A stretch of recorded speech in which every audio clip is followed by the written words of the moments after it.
Sí, agradecer a la sección por invitarme a hablar de las taquicardias de QRS ancho. Las taquicardias de QRS ancho siguen siendo un reto diagnóstico cuando nos enfrentamos al electro y que, según el diagnóstico que lleguemos, va a tener implicaciones pronósticas, tanto en la situación aguda de urgencias, que necesitamos un tratamiento inmediato del paciente, como en el manejo posterior del paciente. Sabemos que el 80% de las taquicardias QRS ancho en urgencias van a ser una taquicardia ventricular y si tenemos los antecedentes del paciente, si ha tenido infarto, insuficiencia cardíaca o angina reciente, que el valor predictivo positivo para una taquicardia ventricular es mayor del 98%. Los síntomas son importantes para conocer el estado clínico, para saber la situación hemodinámica del paciente, pero no para el diagnóstico diferencial de las taquicardias de QRS ancho. Y es muy importante obtener un buen registro electrocardiográfico para poder realizar un buen diagnóstico. El QRS estrecho, como todos sabemos, se produce porque ocurre una despolarización simultánea desde 3 zonas al mismo tiempo en el ventrículo, mientras que cuando ocurre un QRS ancho se produce por una activación lenta en alguna zona, tanto del inicio o en el final de la despolarización del miocardio ventricular. Los 3 mecanismos de taquicardia del QRS ancho son las taquicardias supraventriculares, que presenten un trastorno de conducción previo o se produzca una aberrancia de rama durante la taquicardia ventricular, la taquicardia supraventricular, y se produce la despolarización lenta al final del QRS, la presencia de una taquicardia supraventricular con conducción por una vía accesoria, en la que se produce una despolarización lenta desde la zona de inserción de la vía accesoria, o la presencia de una taquicardia ventricular donde el inicio de la despolarización se produce en la zona de inicio de la taquicardia. Las claves en el electro para poder diferenciar estos tipos de taquicardia de QRS ancho van a ser la presencia de disociación auriculoventricular, diferentes patrones morfológicos que nos van a orientar hacia el diagnóstico y la velocidad de despolarización ventricular, tanto inicial como final del QRS. La disociación auriculoventricular es un criterio práctico y muy útil, es casi 100% específico, y puede estar presente en el 50% de las taquicardias ventriculares. Como vemos en el ejemplo, vemos una disociación, vemos una actividad auricular totalmente disociada de la actividad ventricular. A veces es más difícil de encontrar y hay que buscar en múltiples derivaciones para poder encontrar la actividad auricular. Nos ayuda en ciertos casos la presencia de latidos de captura o latidos de fusión, en los que la actividad auricular llega por el sistema de conducción, llega a producir un QRS más estrecho durante la taquicardia, aunque las limitaciones que tenemos es que solo vamos a identificar una actividad auricular disociada en el 20% de las taquicardias de QRS ancho. Y eso se debe a que en muchas ocasiones va a haber un déficit de visibilidad de la actividad auricular durante la taquicardia, sobre todo en taquicardias rápidas, y se ha postulado como la derivación, utilizando la derivación de Lewis, que es una derivación bipolar entre el segundo y cuarto espacio intercostal derecho, paraesternal derecho, podríamos ver bien la actividad auricular y en ciertos casos poder detectarla cuando en las derivaciones convencionales no lo encontramos. Luego se han descrito ya desde hace mucho tiempo patrones morfológicos que nos van a llevar a un otro diagnóstico que iremos viendo. En el 1978 el doctor Wellens ya agrupó estos criterios que sugerían taquicardia ventricular, que estaba la disociación auriculoventricular, la presencia de latidos de captura o de fusión, la concordancia positiva o negativa del QRS en precordiales y también los criterios morfológicos en V1 y V6 según el patrón de la configuración de la taquicardia. En el caso del patrón concordante, la concordancia negativa es 100% específico de taquicardia ventricular, la presencia de QS en todas las derivaciones precordiales, porque ningún tipo de taquicardia supraventricular puede producir un patrón similar que se aleje de las 6 derivaciones precordiales. La concordancia positiva es casi 100% específica de taquicardia ventricular, aunque puede estar presente en casos de taquicardias antidrómicas por una vía posterior o lateral izquierda.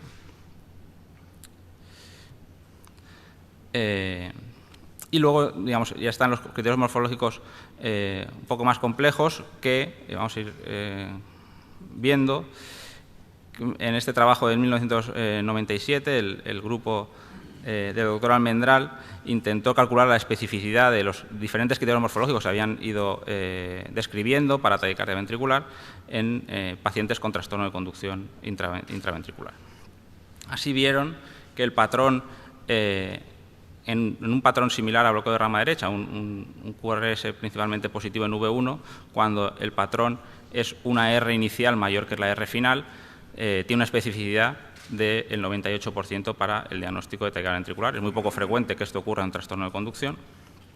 Cuando en un patrón similar a un bloqueo de rama derecha, en V6 vemos patrones de QS, QR o una R sin onda S final, también es muy específico para el diagnóstico de taquicardia ventricular. La presencia de una Q en V6, un patrón con onda Q o QS en V6 en morfologías similares a un bloqueo de rama izquierda, tiene un 92% de especificidad para el diagnóstico de taquicardia ventricular. La ausencia, este es un criterio que luego veremos, la ausencia de un patrón RS en cualquier derivación precordial, sobre todo cuando se asemeja a un bloqueo de rama izquierda, tiene un 91% de especificidad para taquicardia ventricular. Cuando tenemos un eje superior derecho, cuando el patrón morfológico en V1 es similar a un bloqueo de rama derecha, un 87% de especificidad para taquicardia ventricular. La presencia de una R monofásica o bifásica en V1, cuando en lugar de la trifásica que se produce en los trastornos de conducción, tendría un 80% de especificidad. Cuando tenemos una S profunda, que hace que el ratio RS sea menor de 1, en V6, en patrones similares a un bloqueo de rama derecha, un 85%, y ya menores serían la presencia de una R mayor de 30 milisegundos en V1 V2 o el intervalo inicio de R nadir de la onda S en V1 V2 mayor de 60 milisegundos en patrones similares a un bloqueo de rama izquierda. La presencia de una muesca en la parte descendente de la S en patrones similares a bloqueo de rama izquierda. Otro criterio bastante utilizado, que es el inicio, el intervalo entre inicio de la R hasta el nadir de la S de más de 100 milisegundos en cualquier derivación precordial que tengamos un patrón RS, tendría un 63% de especificidad. Y ya unas especificidades menores, la presencia de un eje que se habían postulado como criterios, la presencia de un eje izquierdo en una morfología similar a un bloqueo de rama derecha, o la duración del QRS más de 140 milisegundos en una especificidad del 43%. Para todos estos criterios, que algunos son complejos, y para intentar agrupar algunos de ellos y llegar a un diagnóstico de una forma muchas veces escalonada, una forma más fácil, se han propuesto diferentes algoritmos. Primero es el algoritmo clásico de Brugada, que se describió en 1991, y sobre los que los demás algoritmos han intentado comparar al algoritmo de Brugada. Probablemente es el más usado tanto en nuestro medio como de forma en todo el mundo, y todos se han intentado comparar para intentar mejorar este algoritmo. Analizaron 554 taquicardias del QRS ancho, que tenía un diagnóstico electrofisiológico y tenía una aproximación escalonada con 4 pasos. Los resultados en sus casos fueron de un 98% de sensibilidad para el diagnóstico de taquicardia ventricular y una especificidad alrededor del 96% para taquicardia ventricular. Hay que destacar que ninguno de los pacientes tenía presitación ni llevaba tratamiento antiarrítmico, que es una causa frecuente de dificultad en el diagnóstico. Los 4 criterios de su algoritmo era la ausencia de un patrón RS en precordiales, que para ellos, en sus casos, era 100% específico de taquicardia ventricular, aunque la sensibilidad era del 21%. No consideraban patrones RS, ni los patrones QR, ni QRS, ni QS, ni las Rs monofásicas. Y solamente se decía que tenía un patrón RS si se podía medir el intervalo entre RS. Luego, el segundo criterio es la duración del intervalo desde el inicio de la R hasta el nadir de la S, la parte más negativa de la S, si esto era más de 100 milisegundos. El tercer criterio era la disociación auriculoventricular, que le salió una especificidad cercana al 100%, aunque una sensibilidad también baja. Y luego cogían varios criterios morfológicos que ahora veremos. Así, el algoritmo quedaba, como todos conocemos, en varias preguntas escalonadas. Si había ausencia de patrón RS en precordiales, si la respuesta era que no había ningún patrón RS, llegamos al diagnóstico de taquicardia ventricular y no seguimos en el algoritmo diagnóstico. Si existía ese patrón RS, habría que medir desde el inicio de la R hasta el nadir de la S en cualquier derivación con RS. Si era más de 100 milisegundos, llegaríamos también al diagnóstico de taquicardia ventricular. Si no, si era menor de 100 milisegundos, se llegaba al criterio de disociación auriculoventricular, que si era positivo llegamos al diagnóstico, y si no, llegamos a los criterios morfológicos de taquicardia ventricular en V1 y V6. Si estos criterios nos daban el diagnóstico de taquicardia ventricular, ya nos quedamos ahí, y si no, el diagnóstico por exclusión era de taquicardia supraventricular con aberrancia. Esto, pues, tiene para ellos un 98% de sensibilidad y un 96% de especificidad. Para los criterios morfológicos tenían que cumplir, en este caso, tanto un criterio en V1 como un criterio en V6 para llegar al diagnóstico de taquicardia ventricular, y en caso de no cumplir uno en V1 y otro en V6, el diagnóstico por exclusión era la taquicardia supraventricular. Los criterios que utilizaron morfológicos en el algoritmo de Brugada en patrones similares a un bloqueo de rama derecha en V1 eran la presencia de R monofásica o patrones de QR o RS en V1, y en V6 la presencia de R monofásica o patrones con Q, QS o QR, o la relación RS menor de 1, una S de mayor tamaño que la R en V6. La presencia de dos de ellos daba el diagnóstico de taquicardia ventricular, mientras sugería taquicardia supraventricular la morfología típica trifásica en V1 y en V6, o la R mayor que la S en V6. En aquellos pacientes con bloqueo de rama izquierda sugería taquicardia ventricular la presencia de una R mayor de 30 milisegundos en V1 o V2, el intervalo entre inicio de la R hasta el nadir de la S de mayor de 60 milisegundos, o la presencia de una muesca en la parte descendente de la S. Y tenía que cumplir también uno de los criterios del V6, es la presencia de cualquier onda Q en V6 o la presencia de una R monofásica en V6. 3 años después se describió el algoritmo de Griffith, que era una aproximación diferente, que lo que intentaba era que no diagnosticar mal las taquicardias ventriculares, digamos, que no se nos pasen las taquicardias ventriculares, y se realizaba el diagnóstico inicial por defecto, era taquicardia ventricular, salvo que se demostrase lo contrario con unos criterios estrictos de bloqueo de rama. Analizaron 102 pacientes, tuvieron una sensibilidad del 90% para taquicardia ventricular y una especificidad del 76%, y si incluían un criterio más, que era la disociación auriculoventricular, la sensibilidad les llegaba al 96% para las taquicardias ventriculares.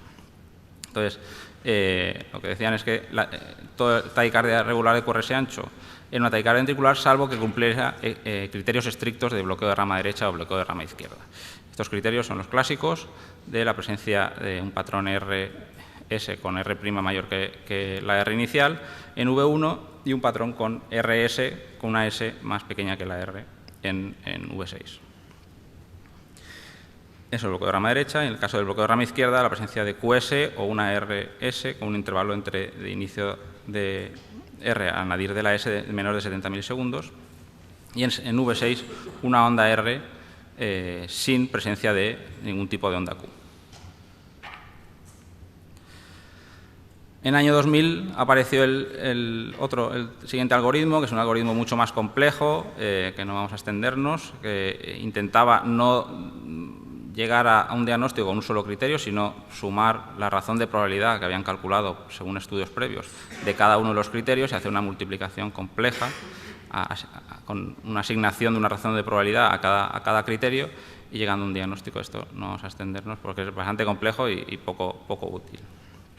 Y en los últimos años lo que han aparecido son dos algoritmos monoderivación que utilizando una sola derivación intentan llegar al diagnóstico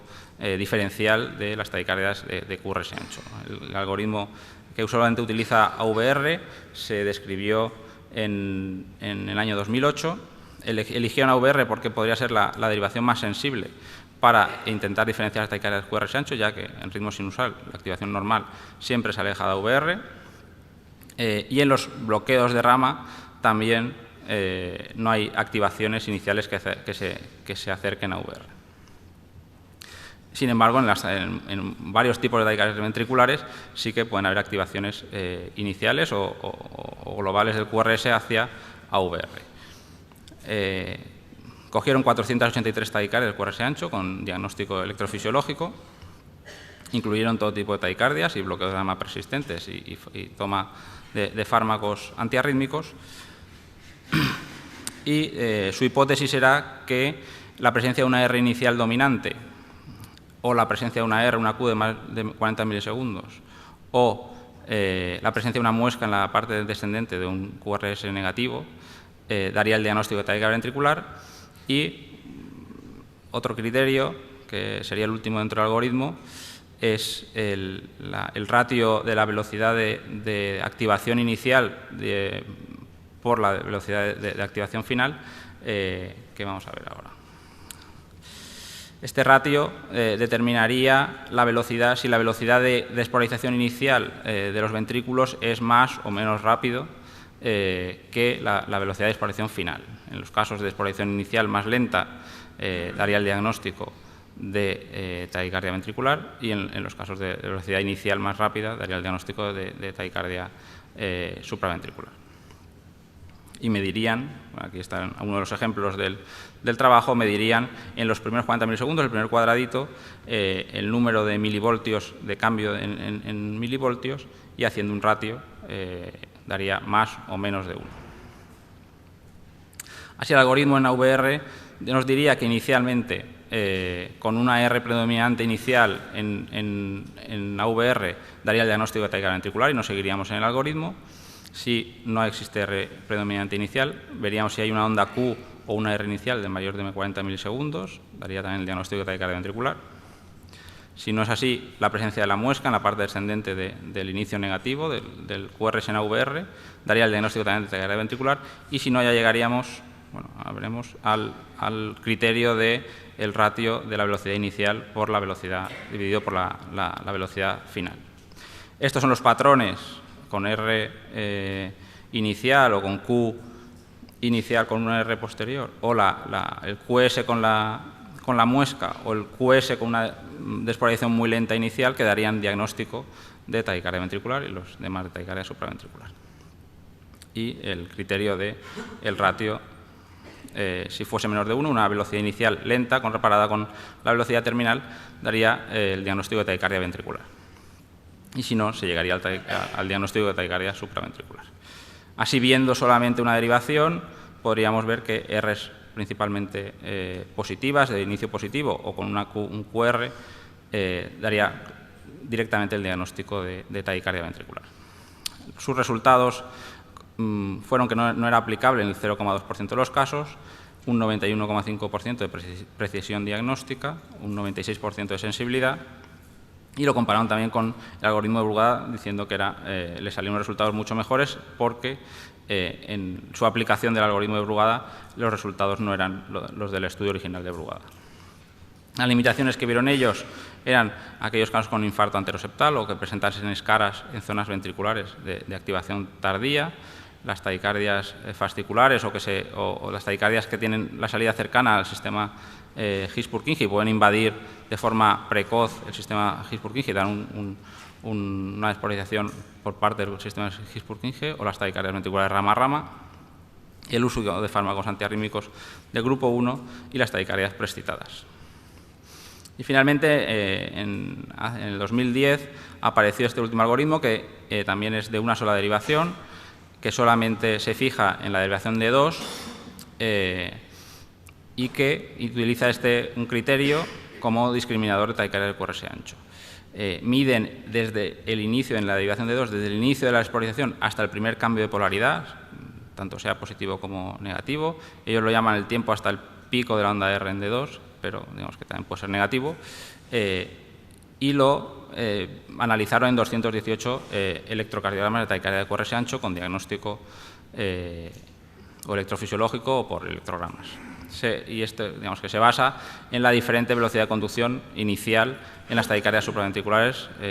comparado con las taquicardias ventriculares. Esta sería alguna de las mediciones que ponen en el trabajo, desde el inicio de la exploración en D2 hasta que ocurriese el primer pico y se medía digamos, este intervalo. Lo que vieron es que el intervalo era mucho menor en las taquicardias supraventriculares con trastorno de conducción o con vías accesorias. Sin embargo, era mucho mayor en los pacientes con taquicardia ventricular. Hicieron las curvas ROC y el criterio que les salía como mejor sensibilidad y especificidad sería el punto de corte a partir de 50 milisegundos de este intervalo, daría el diagnóstico de taquicardia ventricular y les salió una sensibilidad del 93% y una especificidad del 99%, con una buena concordancia interobservador. Las limitaciones que ven ellos a la aplicación es que la aplicación de este algoritmo en las taquicardias de QRS ancho es que en muchos casos es difícil definir el inicio y el pico de los complejos, como sería el caso que ver el inicio justo